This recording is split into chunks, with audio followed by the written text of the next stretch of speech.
Voilà. Salam alaikum wa rahmatullah. Chers internautes, la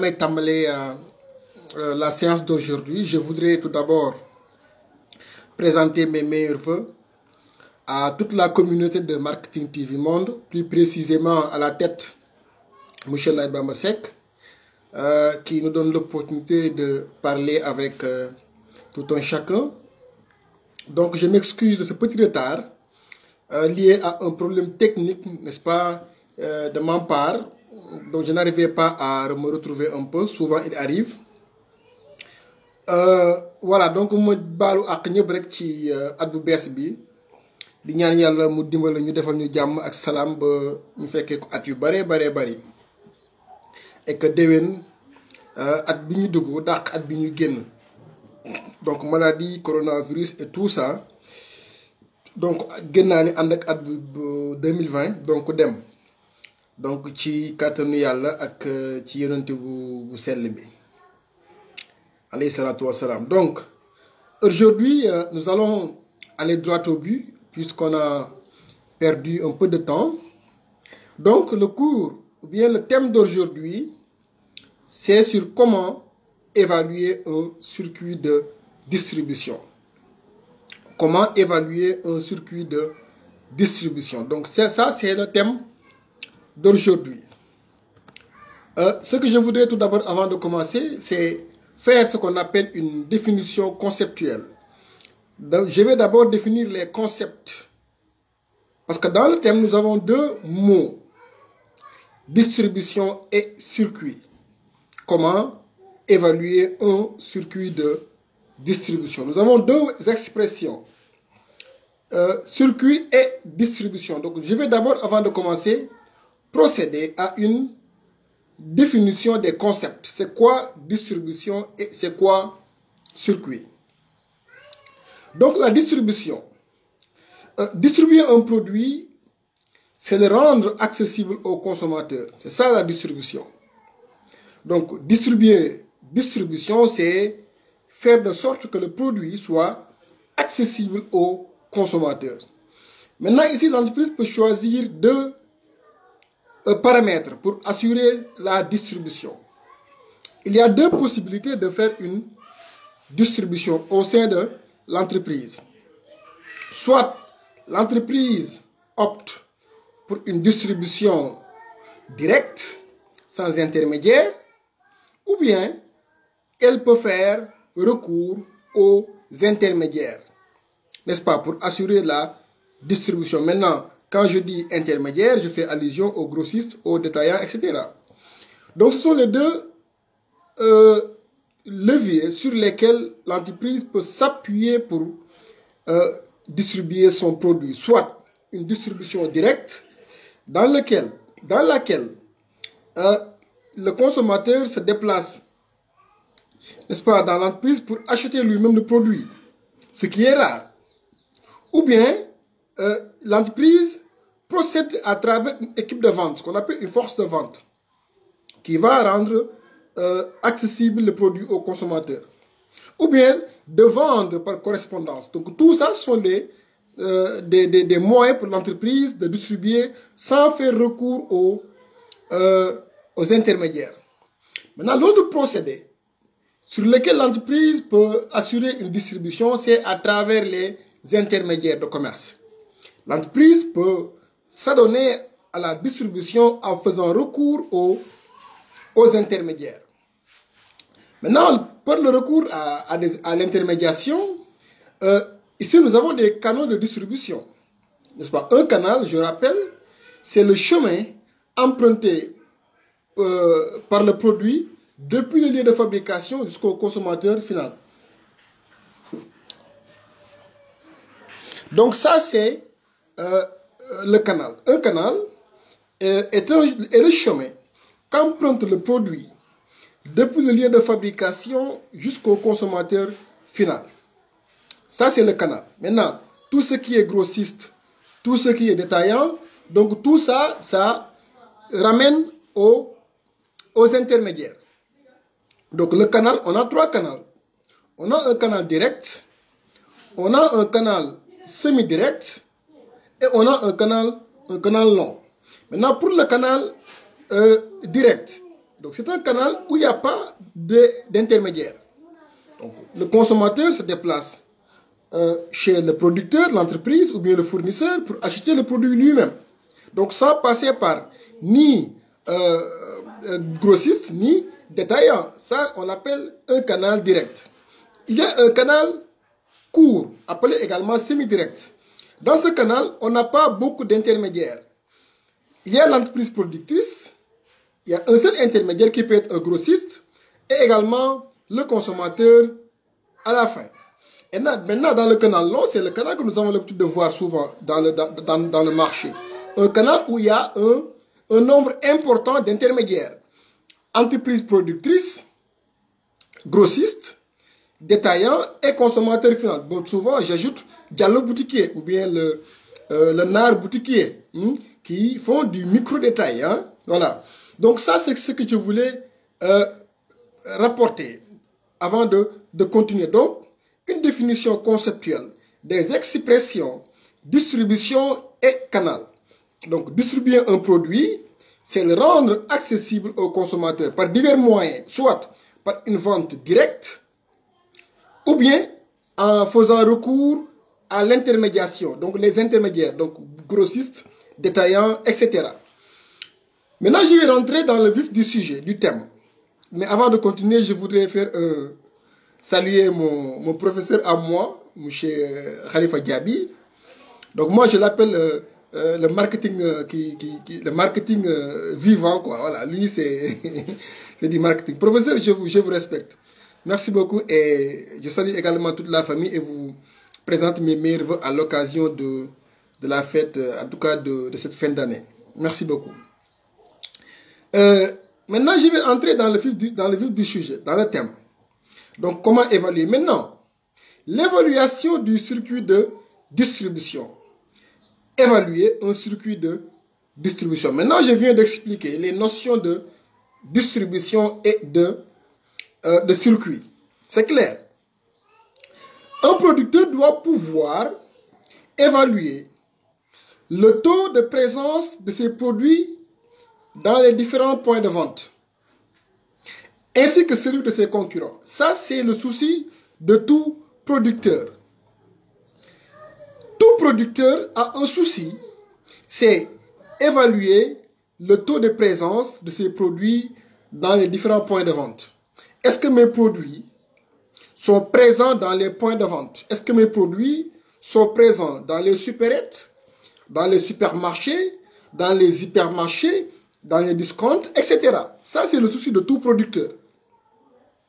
Maintenant, pour mesurer cela, ce taux de présence des produits dans les différents points de vente, on fait recours à 3 indicateurs. Pour évaluer le taux de présence de mon produit dans un point de vente, j'ai 3 indicateurs, 3 indices. Il y a ce qu'on appelle la distribution numérique, appelée également disponibilité numérique. Ça, c'est un. On l'appelle DN, distribution numérique ou disponibilité numérique. Nous avons en second lieu la distribution valeur ou disponibilité valeur, appelée DV. Et enfin, il y a un troisième indicateur qui nous permet de mesurer le taux de présence de nos produits dans les points de vente, appelé demande potentielle ou marché théorique. Ce sont les 3 indicateurs qui nous permettront de mesurer avec exactitude si notre produit est bien présent dans les points de vente. Et je rappelle, ça, c'est le souci de tout producteur. Maintenant, pour le premier indicateur, appelé distribution numérique ou disponibilité numérique, appelé DN. L'ADN d'une marque ou d'un produit ou d'une référence déterminée est le pourcentage de points de vente qui la commercialisent, qui la détiennent. Donc, merci beaucoup, professeur Seck, merci, c'est gentil, Laïbamba. L'ADN d'une marque ou bien d'un produit ou bien d'une référence déterminée est le pourcentage du nombre pardon, de points de vente, on dit 60% des supérettes ici à Kaolack commercialisent la boîte de Vitalé de 1 kg. Donc ça, c'est important. Cela veut dire que notre produit a une présence effective dans la région de Kaolack. Exemple. Donc, c'est ça une DN. Le pourcentage de points de vente qui détiennent la marque ou bien le produit. Maintenant, comment on calcule pour savoir effectivement si notre produit est présent sur le marché ou pas? On va faire le rapport entre donc, distribution numérique ou disponibilité numérique égale nombre de magasins qui vendent la référence considérée. Nombre de magasins ici à Kaolack qui vendent la boîte de Vitalé 1 kg sur maintenant le nombre total de magasins qui existent ici dans la région de Kaolack. Maintenant, si vous faites fois 100, vous aurez le pourcentage. Exemple, de manière pratique, on dit que la boîte de Vitalé de 1 kg est vendue dans 120 supermarchés ici à Kaolack. Alors que nous avons ici à Kaolack 200 supermarchés. Exemple. Maintenant, je donne l'exemple à Kaolack puisque je suis actuellement dans ma région. Donc, ça, c'est clair, c'est important. Je dis, dans 120 supermarchés ici à Kaolack, pardon, dans 200 supermarchés ici à Kaolack, les 120 commercialisent la boîte de Vitalé de 1 kg. Maintenant, comment calculer pour savoir si effectivement Vitalé est bien présent à Kaolack ou pas? Ça, c'est la formule. Maintenant, qu'est-ce qu'on a? DN égale 120 supermarchés qui vendent la boîte de Vitalé 1 kg divisé par 200 supermarchés existants à Kaolack, maintenant fois 100. Et si on fait le rapport, on aura 60%. Ce qui signifie que 60% des supérettes ici à Kaolack vendent la boîte de Vitalé 1 kg. Ça, c'est la distribution numérique appelée également disponibilité numérique. C'est pour savoir le pourcentage de points de vente qui détiennent mon produit. Maintenant, ici, il y a des recommandations à faire, une explication. Maintenant, si toutefois l'ADN n'est pas importante, c'est-à-dire si je me retrouve avec moins de 40%, là maintenant, je vais devoir revoir ma stratégie de distribution. Donc ça, c'est un premier élément. Je reprends. Pour avoir la disponibilité numérique ou bien la distribution numérique d'un produit, on fait le rapport entre le nombre de points de vente qui commercialisent le produit sur maintenant le nombre total de points de vente existants dans une zone donnée. Exemple, on a ici à Kaolack 200 supérettes. Sur les 200, les 120 commercialisent la boîte de Vitalé de 1 kg. Maintenant, on va faire 120 divisé par 200 fois 100, ce qui donne 60%. Autrement dit, 60% des commerçants, des supérettes ici à Kaolack, pardon, je dis supérettes, vendent la boîte de Vitalé 1 kg.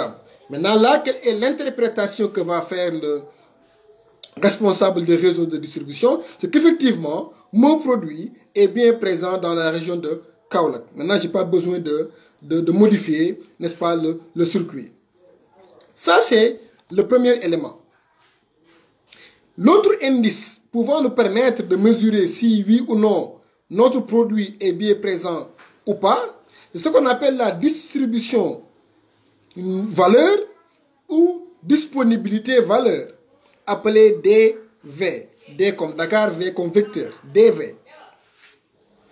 Donc, c'est quoi la DV? La DV est le pourcentage du chiffre d'affaires réalisé sur la classe de produits par les points de vente qui vendent la référence ou la marque considérée. Autrement dit, c'est le pourcentage que les commerçants, que les supérettes qui vendent notre produit réalisent. Ça, c'est la DV, la distribution valeur ou la disponibilité valeur. Donc, distribution valeur ou disponibilité valeur. Ça, c'est l'autre indice, indicateur.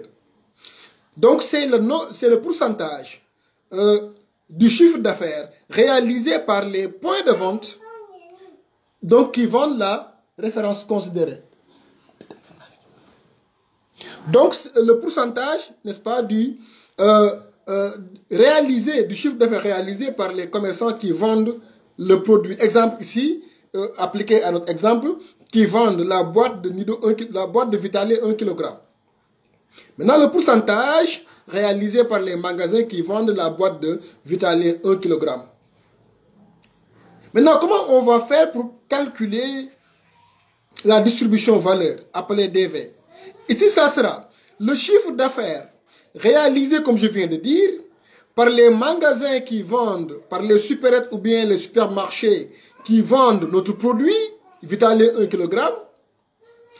Donc, le chiffre d'affaires réalisé par les supérettes qui vendent la boîte de Vitale 1 kg, sur maintenant le chiffre d'affaires réalisé sur la classe de produits par le nombre total de magasins de l'échantillon, c'est-à-dire sur le chiffre d'affaires réalisé par les autres établissements supermarchés, mais qui vendent des produits laitiers concurrents à notre produit.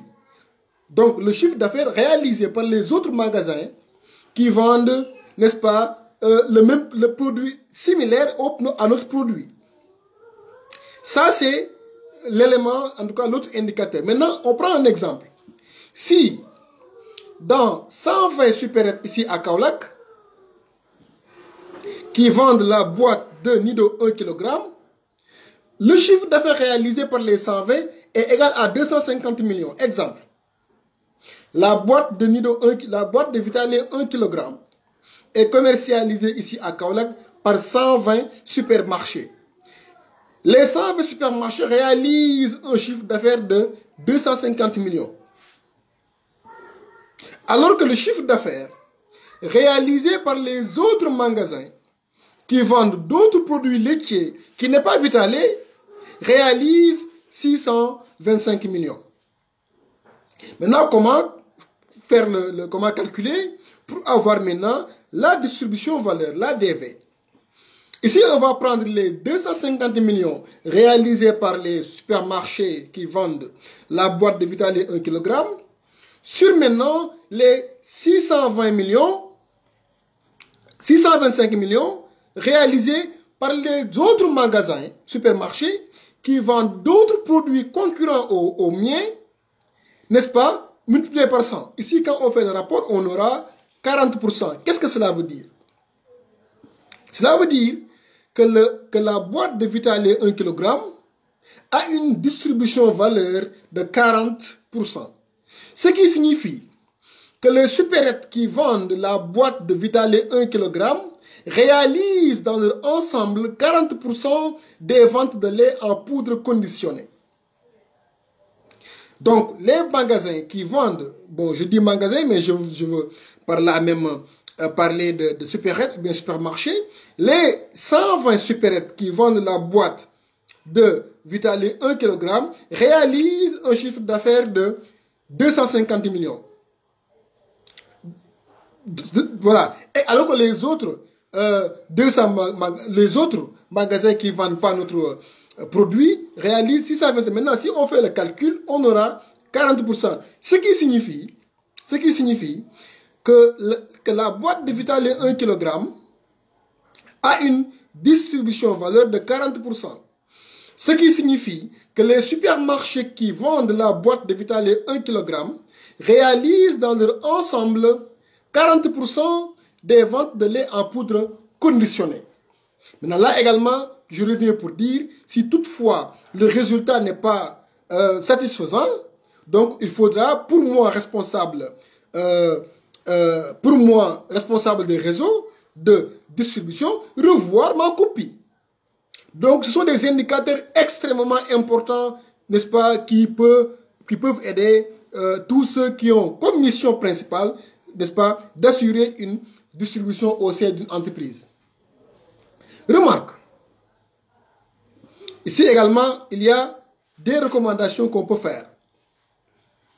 Si maintenant, la distribution valeur est supérieure à la distribution numérique, si DV est supérieur à DN, cela signifie que le produit Vitalé considéré est distribué dans les points de vente dont le volume de vente est important. Si DV est supérieur à DN, cela veut dire que le produit est distribué dans les points de vente qui font des volumes de vente importants. Ça, c'est le premier élément. Le second élément, si la distribution valeur est inférieure à la distribution numérique, qu'est-ce que cela veut dire? Que la référence considérée est commercialisée chez les petits commerçants. Donc, je reprends. Si DV est supérieur à DN, cela signifie que le produit est distribué dans les points de vente qui font des volumes importants, qui vendent beaucoup. Alors maintenant, si DV est inférieur à DN, cela signifie que le produit ici considéré Vitalé est distribué chez les petits commerçants. C'est-à-dire ceux qui ne font pas de chiffre d'affaires avoisinant les millions. Maintenant, dans cet exemple, pour finir, la boîte de Vitalé 1 kg a une DN de 60% et une DV de 40%. Cela signifie également que l'entreprise n'a pas su choisir les points de vente qui génèrent du chiffre d'affaires. Excusez-moi. Je reprends. Donc, dans l'exemple que nous venons d'expliquer tout à l'heure, nous avons ici la boîte de Vitalé 1 kg que nous avons pris comme exemple, qui a une DN de 60% et une DV de 40%. Cela signifie que l'entreprise n'a pas su choisir les points de vente qui génèrent de chiffre d'affaires. Maintenant, pour finir, troisième et dernier indicateur pour mesurer le taux de présence de notre produit dans les points de vente. Il s'agit de ce qu'on appelle la demande potentielle ou le marché théorique. Demande potentielle ou marché théorique. On peut éventuellement calculer la part de marché théorique ou la demande potentielle. Maintenant, je rappelle ici également, la demande potentielle, c'est le nombre de clients susceptibles d'acheter un produit. Demande potentielle, marché théorique. Maintenant, dans le marché théorique, nous avons les clients de l'entreprise, les clients de la concurrence et les non-consommateurs relatifs. Maintenant, on exclut les non-consommateurs absolus. Nous avons les clients de l'entreprise, les clients de la concurrence et les non-consommateurs relatifs dans le marché théorique. Maintenant, ici, comment pouvons-nous obtenir la demande potentielle ou le marché théorique? On va faire le rapport entre la part de marché réalisée par l'entreprise, maintenant sur la demande, sur la distribution valeur ou bien disponibilité valeur, sur la DV. Donc, si la part de marché de Vitalé 1 kg est évaluée ici à Kaolack à 5%, alors sa demande potentielle ou bien son marché théorique est égal à 5% divisé par 40% DV, maintenant fois 100, ce qui donne 12,5%. Le produit Vitalé ici à Kaolack a une demande potentielle, un marché théorique de 12,5%. Voilà ce que je voulais apporter aujourd'hui comme élément de réponse par rapport à ça. Donc, comment évaluer un circuit de distribution. Voilà, donc je m'excuse si toutefois la voix n'est pas au rendez-vous. Un peu fatigué avec le voyage d'hier. Maintenant, je pourrais revenir sur ce thème. Parce que d'aucuns, n'est-ce pas, peut-être n'ont pas eu la possibilité de suivre, voulaient avoir des informations sur ça, surtout ceux qui font merchandising et distribution. Maintenant, c'est ce que je voudrais, les trois indicateurs, de manière rapide et simplifiée, vous apporter aujourd'hui, ce vendredi 1er janvier 2021. Maintenant, j'ai fini pour vous remercier et encore une fois présenter mes meilleurs à toute la communauté de Marketing TV Monde et par la même occasion également rendre grâce à Dieu de nous gratifier, n'est-ce pas, de collaborateurs aussi riches, hein, à l'endroit de M. Laibamba, de M. Khalifa, nos professeurs, et de tous les autres professeurs également qui interviennent dans cette plateforme. Voilà, merci beaucoup et je vous donne rendez-vous prochainement. Donc, je promets, effectivement, je reviendrai sur ça, sur ce thème-là, peut-être soit pour continuer ou bien effectivement pour revenir sur ce que je viens de dire aujourd'hui. Merci beaucoup et voilà, merci beaucoup professeur, c'est gentil Khalifa. Je suis vraiment honoré et merci beaucoup en tout cas, merci beaucoup, c'est gentil. Voilà, merci beaucoup et je vous donne rendez-vous prochainement dans cette plateforme pour parler, soit continuer ce thème ou bien parler d'un autre thème. Merci beaucoup.